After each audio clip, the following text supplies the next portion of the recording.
following WYMT's sports department as they work to piece together sports overtime.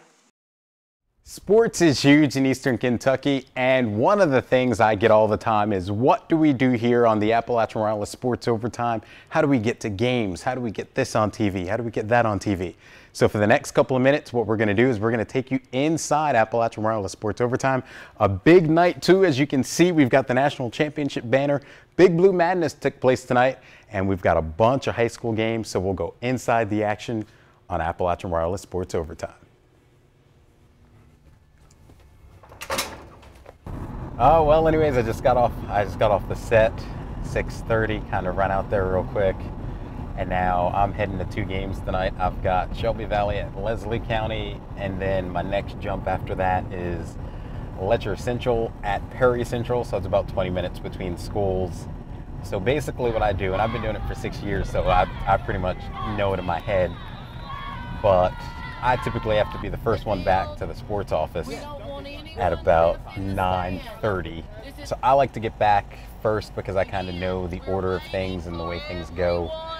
So I look ahead as to how long I need to stay at games. Leslie County, probably one quarter. So you figure the game starts at 7:30, the quarter will end at 7:50. That gives me 20 minutes to go from Leslie County to Perry Central. So I'll get to Perry Central by 8:10, which is most likely halftime. And then I'll get that third quarter unless I have to stay a little bit longer.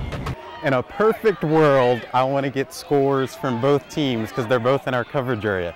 So if I can get a Shelby Valley score, a couple Leslie County scores, or a couple Shelby Valley scores, works out perfect for highlights. Usually when we do highlights, we don't want to leave a team out if they're in our coverage area. So that's our goal.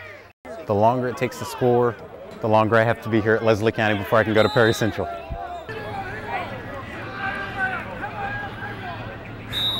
Morgan County 6, Breathitt County 7 at the half. So it's 10 o'clock, finally got back to the station just now, sitting down to do highlights, as you can see. I'm going to start with the first game I was at. Obviously it was Leslie County, so we'll go in that order. So yeah, I've gotten back probably a little bit later than I've expected to. I would have liked to have gotten back at 9:30, but I'm a half hour late, so we're going to try to move as quickly as we can. Said Brandon Hensley was shooting for us, and he went to the Bell Corbin game. He has now officially sent us his highlights, but it's not just a one-step process with him.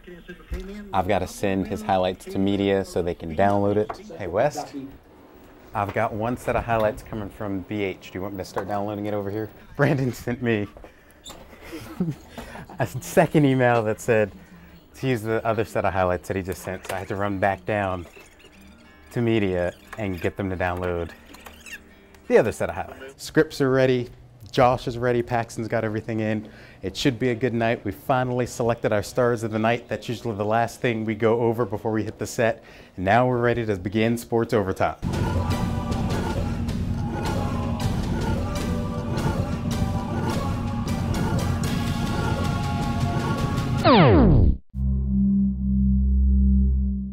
Welcome into the Appalachian Wireless Sports Overtime. I'm Derek Forrest alongside Josh McKinney.